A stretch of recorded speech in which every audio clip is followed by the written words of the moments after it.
నమస్తే గురుగారు. నమస్తే అండి. శ్రీమాత్రే నమః.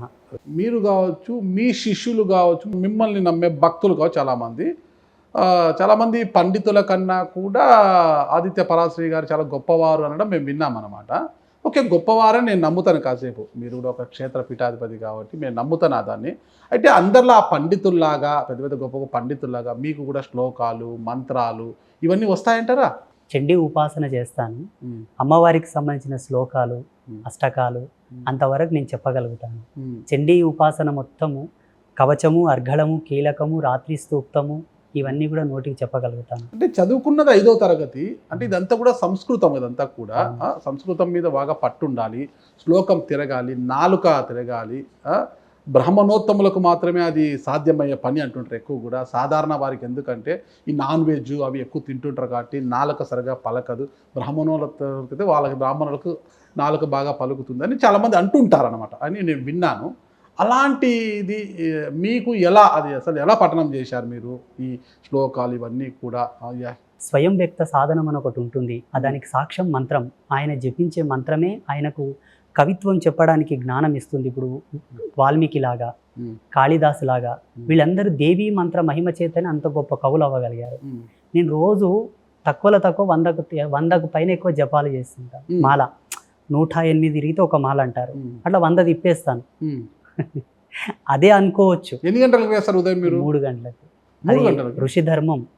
చుక్కలు ఉన్నాక స్నానం చేస్తేనే యోగం, చుక్కలు పోయినాక స్నానం చేస్తే భోగం. యోగానికి భోగానికి తేడా ఏంటి? భోగం 84 లక్షల జీవరాశులు అన్నీ చేసేది భోగమే. యోగి అనేది అందులో కొంతగా ధార్మిక చింతనతో చేసేది యోగం.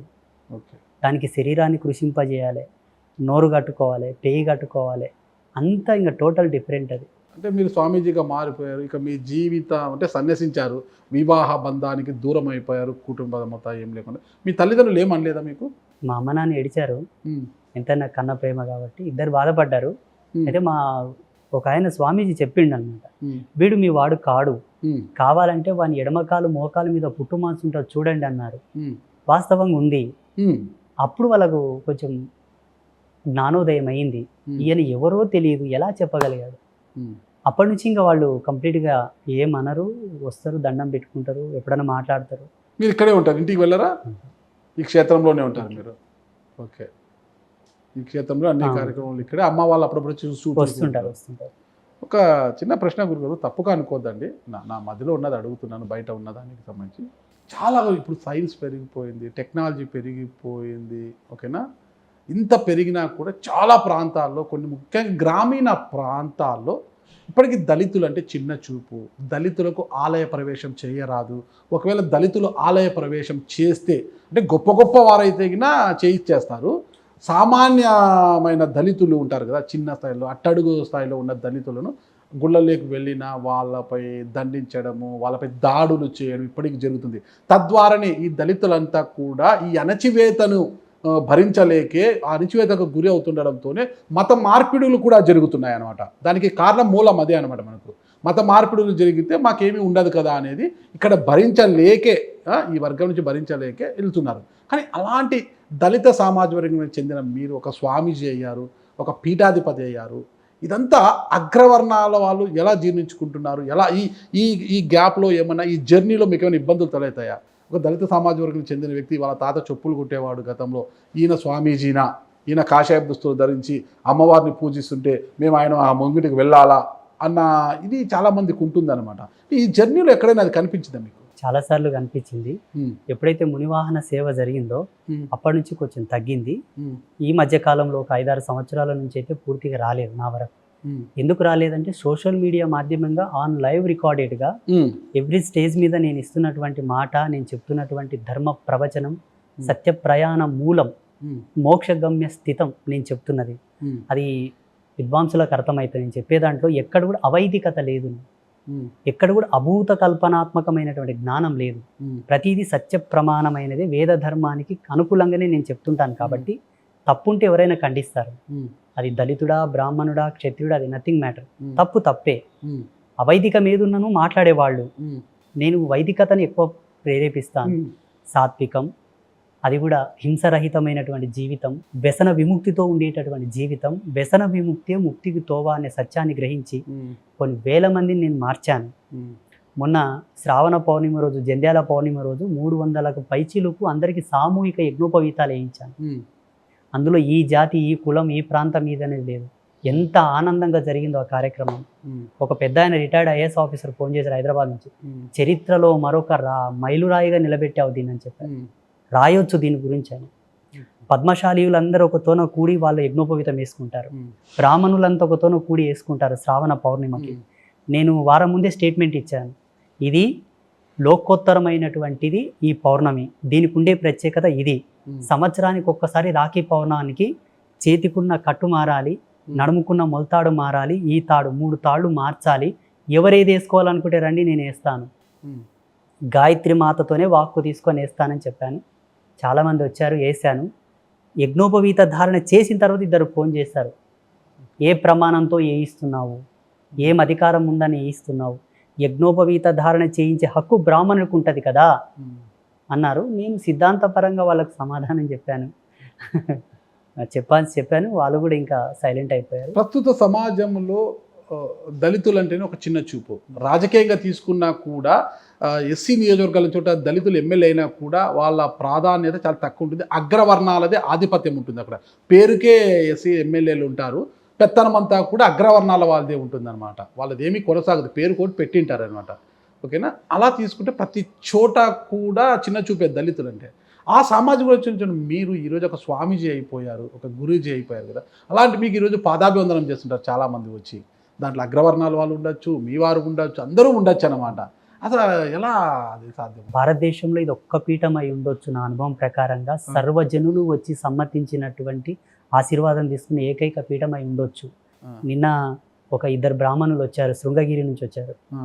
వారు కూడా సోషల్ మీడియా మాధ్యమంగా చూసి వచ్చారంట. అమ్మవారిని దర్శనం చేసుకుందామని వచ్చామండి, మిమ్మల్ని చూసి వెళ్దామని వచ్చారు. వృద్ధులు, వాళ్ళు కూడా గణాంతం పూర్తి చేశారంట. చాలా అద్భుతంగా మాట్లాడారు. వాళ్ళు మాట్లాడుతుంటే నా గురించైనా వీళ్ళు చెప్తుందా అనిపిస్తుంది నాకు. మొన్న ఈ శ్రావణ మాసంలో అష్టలక్ష్మి యాగానికి 16 మంది విప్రులు వచ్చారు శ్రీశైలం వేద పాఠశాల నుంచి. చతుర్వేద పారాయణం శ్రావణ మాసం మొత్తం చేయించాను. కాశీ నుంచి వచ్చారు 5 మంది బ్రాహ్మణులు.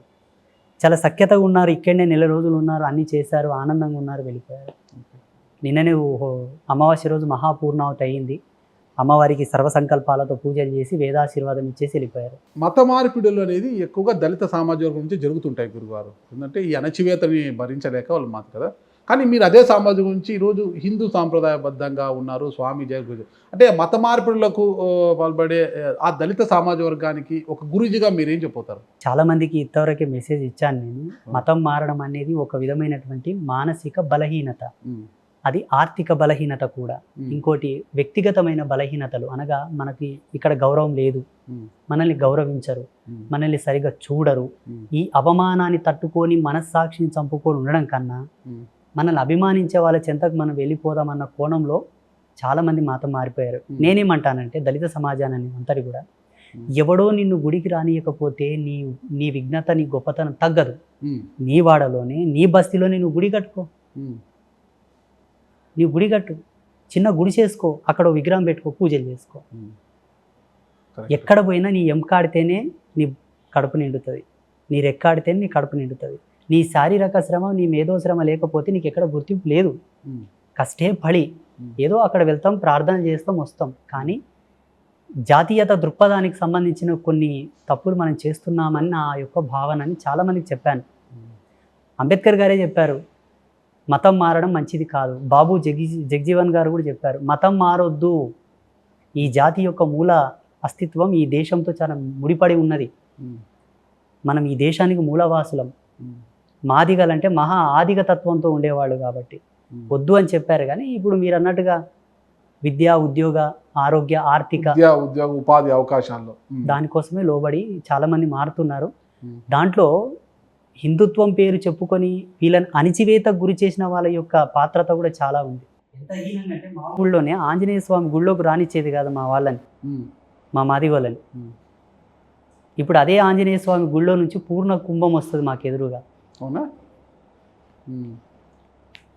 సూపర్ గురుగారు. మొన్న ఇదే ఆంజనేయ స్వామి విగ్రహాన్ని పునఃప్రతిష్ఠ చేయడానికి నన్ను తీసుకెళ్ళి నాతో సలహాలు తీసుకున్నారు మా గ్రామ పురోహితులు. ఆంజనేయ స్వామి గుడి నుంచి పూర్ణ కుంభం వచ్చేది అమ్మవారి కోసరమా మీ గొప్పతనం కోసమా? అమ్మవారు నిర్గుణ స్వరూపిణి, నేను సాకారమైనట్టు గురుమూర్తిని. అది ఎవరి గొప్పతనం? అమ్మవారికి వస్తుంది కదా, అంటే మీకోసం కాదు కదా. మిమ్మల్ని చూసా, అమ్మవారిని చూసా? అమ్మను చూసే, అమ్మ పలకదు కాబట్టి నా పలుకుని అమ్మ నన్ను నమ్మి చెందేదంటే అమ్మకే. మహాదేవి ఇదన్న మమ అక్కని వెళ్ళిపోతుంది, సర్వశక్తి స్వాహ అక్కని వెళ్ళిపోతుంది. అంటే అమ్మవారు ఇక్కడ వెలిశారు కాబట్టి అక్కడి నుంచి ఆంజనేయ స్వామి గుడి నుంచి పూర్ణ కుంభం అమ్మవారి కోసం ఇక్కడికి వస్తుంది. ఈ దీంతో అంటే మీ సామాజిక వర్గాన్ని గౌరవించినట్లుగాని మీరు భావిస్తున్నారా? మొత్తం ప్రపంచవ్యాప్తంగా ఈనాడు దళిత సామాజిక వర్గానికి నిజం చెప్పాలంటే జగన్మాత నన్ను ఒక వరంగా ఇచ్చిందని నేను అనుకుంటున్నాను. ఎందుకు అనుకుంటున్నానంటే ఏ రుచి ఎడగని వాడు దేని వ్యక్తీకరించలేరు అంటారు పెద్దలు. నేను కొన్ని ఫేస్ చేశాను, చాలా ఫేస్ చేశాను. కొన్ని కదా చెప్తే బాగోదు కానీ చెప్పండి, కొన్ని చెప్పండి, సమాజానికి తెలియాలి గురుగారు మీ గొప్పతనము. అంటే నేను ఒక ఆయనని ఒక విధమైన దీక్ష అడిగాను. ఏ కులం అన్నాడు. ఏ విధమైన దీక్ష అది? అమ్మవారికి సంబంధించింది. ఏ కులం అన్నాడు. నేను సిగ్గు లేకుండా చెప్పిన మాది కులం అని. ఓకే, ఇవ్వడం కుదరదండి, మీరు ఎవరైనా చూసుకోండి అని చెప్పి. ఏ దీక్ష? అమ్మవారి దీక్ష అంటే ఏ దీక్ష? లలితా పరమేశ్వరికి సంబంధించి. ఓకే, శ్రీచక్ర ఉపాసనకు సంబంధించి నవావరణ పూజ ఉంటుంది, దానికి న్యాస సహిత పూజ ఉంటుంది. ఒక 3 గంటల టైం పడుతుంది. విధి కొంచెం నాకు కొంచెం గుర్తుకు రావట్లేదు, కొంచెం తెలుసు, ఒక పావల వంతు, మిగతా చెప్పండి అంటే ఆయన చెప్పలేమన్నాడు. కష్టపడి నేర్చుకున్నా, ఇప్పుడు చేస్తా. చేస్తా, ఇంకా అవసరం లేదు. ఏకసంతాగ్రహి మీరు. వాస్తవమే, అంటే చాలా కష్టపడ్డాను. ఎంతో మంది ఆధ్యాత్మికత వైపు నడుచున్న యువకులు చాలా మంది ఉన్నారు. పీఠాధిపతులుగా మారుతున్నారు, గురూజీలుగా మారిపోతున్నారు.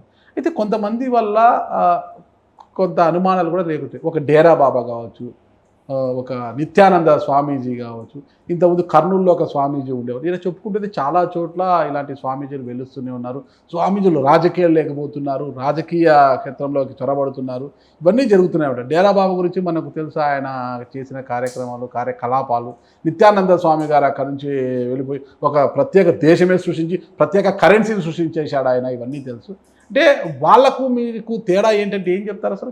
నేను స్వయం ప్రపత్తి మీద వచ్చిన వ్యక్తిని. నాది ఆత్మవిశ్వాసం, మనోవిజ్ఞానం, జ్ఞానయోగం. నాది. నేను ఏ శాస్త్ర సాహిత్యం మీద ఆధారపడలేదు. నా మంత్రాన్ని నమ్ముకున్నాను, నా యొక్క సత్యనిష్టని నమ్ముకున్నాను. స్వామీజీలు అంటే వాళ్ళకు ఉండేటటువంటి వ్యక్తిగత సుఖభోగాల మీద మనకు మాట్లాడే రైట్స్ లేవు. ఇది సత్యం. ఎందుకనగా ఆనాడు ఋషుల్లో కూడా ఎందరో మంది క్షణికమైన సుఖాలకు లోబడిన వాళ్ళు ఉన్నారు, కానీ అద్వితీయమైనటువంటి వేద దర్శనం ఇచ్చారు. వాస్తవంగా ఆయన పూర్ణ యోగిగా పరిణమిలిన తర్వాత ఆయన భావం తనది కాదు, అది ఈశ్వరుని యొక్క ప్రేరణ అనుకుంటే, ఆయన పూర్ణుడైతే, ఆయన జితేంద్రుడైన ఎడల ఆయనకు కూడా ఏదైనా ప్రేరణ కలిగిందంటే అది కళ్యాణకారకమై కలుగుతుందేమో. మానవ జ్ఞానంతో దాన్ని టాలీ చేసి చూస్తే దాని మూలాలు అర్థం కావు. ఇకపోతే కొన్ని ఉన్మాదమైన పనులు చేస్తారు, మీరు అన్నది వాస్తవమే. అది దేశం యొక్క గొప్పతనానికి అప్రతిష్టకరమైనటువంటి పనులు చేశారు. మనిషిగా పుట్టి మనిషి శరీరాన్ని కూడా అసహ్యం వేసేటటువంటి పనులు చేశారు స్వామీజీలు. అది ఎంతైనా కరెక్ట్ కాదు. చట్టాన్ని ఉల్లంఘించారు కొన్ని సందర్భాల్లో, కొన్ని చేయకూడని కూడా చేశారు. కానీ కొన్ని వాళ్ళ వ్యక్తిగతంగా వాళ్ళు చేసుకున్న వాటి మీద కూడా మనం మాట్లాడకూడదని నా యొక్క అభిమతం. ఎంత స్వామీజీలైనా కూడా, ఎంత గురుజులు స్వామి ఆధ్యాత్మిక చింతన వచ్చినా కూడా ఆ గురువులలో ఈ కామనాడులు అనేవి ఉండవంటారా? ఈ విషయానికి వస్తే దీన్ని ఆధ్యాత్మికంతో మిళితం చేసి మాట్లాడాల్సి వస్తే, ఏ వ్యక్తికి ఆ వ్యక్తికి జీవ సిద్ధాంతమైనటువంటి స్వాతంత్ర్యం ఉంటుంది. అంటే ఆయన పుట్టినటువంటి జన్మ, పూర్వపు కొన్ని సంస్కారానికి సంబంధించినటువంటి స్మృతులు, ఆ సువాసన ఆయనకు ఉండిపోతాయి. తదనుగుణంగా వాళ్ళ కర్మఫలాన్ని బట్టి ఏమైనా వచ్చి ఉండవచ్చు, వస్తాయేమో, వస్తాయి కూడా. కానీ అది మనకు అనవసరం. ఈ ఉదాహరణకి ఎలా చెప్పాలంటే, గులాబీ చెట్టుకు ముళ్ళు ఉంటాయి, మనకు ముళ్ళతో పని లేదు, ఆ పువ్వు కావాలి మనకు. ఆయన వ్యక్తిగతమైనటువంటి లోపాలు, తప్పులు ఏమైనా ఉండుగాక మనకు సంబంధం లేదు. చట్ట విరుద్ధంగా ఏమైనా చేస్తే మనం మాట్లాడవచ్చు. ఒకటి శాస్త్ర విరుద్ధంగా, సిద్ధాంత విరుద్ధంగా, వేదానికి వ్యతిరేక దిశలో ఆయన నడిస్తే మనం మాట్లాడవచ్చు. సెల్ఫ్గా ఉండేటట్టు ఆయన మనకు అనవసరం. ఆ పాపం వాడే అనుభవిస్తాడు. గురువారు గతంలో అనంతపురం జిల్లా తాడిపత్రి త్రైత సిద్ధాంత సృష్టికర్త ఒక ఆయన ఉండేవారు, ఒక స్వామీజీ ఉండేవారు. ఆయన ఇప్పుడు లేదండి, చనిపోయారు. ప్రబోధానంద గుర్తుందా? ప్రబోధానంద స్వామి గారు ఆయన చెప్పేవారు. నా ఇంటర్వ్యూలో చెప్పారు. ఆయన నాతో గద్వాల్ జోగులాంబ అమ్మవారు నాతో వచ్చి మాట్లాడతారు. ఇక చాలా అమ్మవార్లు మాట్లాడతారు నాకు. మళ్ళీ హైదరాబాదు ఉన్న అమ్మవారు ఉన్నారు కదా, బల్కంపేట ఎల్లమ్మ, వీళ్ళందరూ వచ్చి నాతో మాట్లాడుతుంటారు అనేది ఆయన ఎప్పుడు చెప్తుండేవాడు అనమాట. వాటిని మీరు నమ్ముతారా? మీతో కూడా అలా అమ్మవార్లు మాట్లాడుతుంటారా? మాట్లాడడం అంటే ఫిజికల్ కాంటాక్ట్ కాదు, ఇది ఒక్క చిన్న పొరపాటు చాలా మందికి ఉంది. మాట అనేది వేదం అపౌరుషేయం. వేదాన్ని ఋషి ఎట్లా దర్శించాడంటే ధ్యానంతో. అలా దర్శించినటువంటి ధ్యాన శక్తి, జ్ఞానశక్తి అనేక గ్రంథాలు అయిపోయింది. అంటే ఏం దర్శించాడు, ఏం విన్నాడు? ఫిజికల్ కాంటాక్ట్, అది ఇన్నర్ కాంటాక్ట్, అది ఇన్నర్ కమ్యూనికేషన్. అది కొన్ని అలా మూసుకుంటూ ఉంటే కొన్ని సింబాల్స్ కనిపిస్తాయి, వాటిని వ్యవహారంలో తెస్తే రూపాలు వేరైతాయి. కొన్ని ధ్వనులు వినిపిస్తుంటాయి, వాటిని ఆచరణాత్మకంలో వినియోగిస్తూ ఉంటే ఎవరి నుంచి వచ్చాయి, ఏ ప్రేరణ నుంచి వచ్చాయి, ఎక్కడి నుంచి ఆ తరంగ శక్తి వచ్చింది అనడం లోపల ఒక దేవతను అన్వయం చేస్తాడు, ఫలానా అంతే. కానీ ఇలా మాట్లాడడం అనేది సాధ్యమయ్యే విషయం కాదు. దాన్ని ఎవరూ ఒప్పుకోరు, మీరు కాదు, ఎవరూ ఒప్పుకోరు. ఎవరో పుణ్యవతులు, భాగవతులు, ఎవరెవరో పుణ్యపురుషులకు గాడ్ లైవ్లో వచ్చి మాట్లాడారు. అన్నమాచార్యులకు కానివ్వండి, హాతీరాం బాబాజీ, తరిగొండ వేంగమాంబ, ఇలాంటి వాళ్ళు వచ్చారు. మాకు ఆ దర్శనం మాకు కలగలేదు. షిరిడి సాయిబాబా నమ్ముతుంటారు మీరు? నేను శాస్త్ర ప్రమాణాన్ని, వేద ధర్మాన్ని ఎక్కువ నమ్ముతాను. షిరిడి సాయిబాబాని నమ్మాలనుకుంటే ఆయన యొక్క ధర్మాన్ని జీవిత పర్యంతానంతకు నేను నమ్మాలి. అప్పుడు నమ్మితే తప్ప ఆయన నమ్మకూడదు. ఎలా నమ్ముతానంటే ఆయన ఆత్మజ్ఞానం కలిగిన ఒక యోగి అనుకుంటాను, ఒక అవధూత అనుకుంటాను. ఈరోజు నేను కూడా ఆయన భక్తులేదండి. ఎవ్రీ ఇయర్ షిరిడీకి వెళ్తుంటాను, నేను ఆయన భక్తున్నే. సరే, ఎవరి నమ్మకాలు వారి అనుకుంటాను నేను, ఎవరికే వాళ్ళకు ఉండదు. ఆయన ఈ రోజుకి చాలామంది హిందువులు ఆయనని ఒక ముస్లింగా, ఒక ఫకీర్గానే చూస్తారు. చాలామంది హిందువులు బాబాను కొలుస్తారా మీరు, ఆయన ముస్లిం దేవుడు కదా, అవధూత కదా, ఆయన ఒక ఫకీర్ కదా అని అంటుంటారు అనమాట. ఇలా మాట్లాడడం కరెక్ట్ అంటారా? షిరిడి సాయిబాబాని ఎలా చూడొచ్చు? బాబా వారు ప్రతిసారి అల్లా మాలిక్ అన్నాడు. ఓకే, జై శ్రీరామ్, ఓం నమ శివ అని ఎక్కడ అనలేదు. కాబట్టి చూడండి, హిందూ అనేవాడు, సనాతనుడు అనేవాడు ఎవరిని విమర్శ చేయడు. It's a first underline. ఎప్పుడు విమర్శ చేస్తారంటే ప్రతిఘటించిన తర్వాతనే.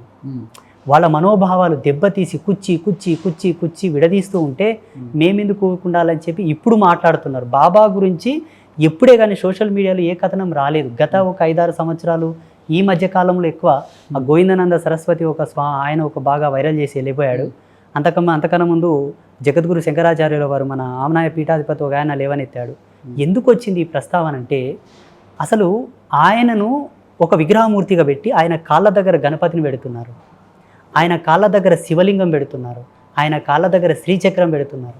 వేదంలో, శాస్త్ర ప్రమాణంలో వాటి ఉల్లేఖన ఎంత గొప్పగా ఉన్నది.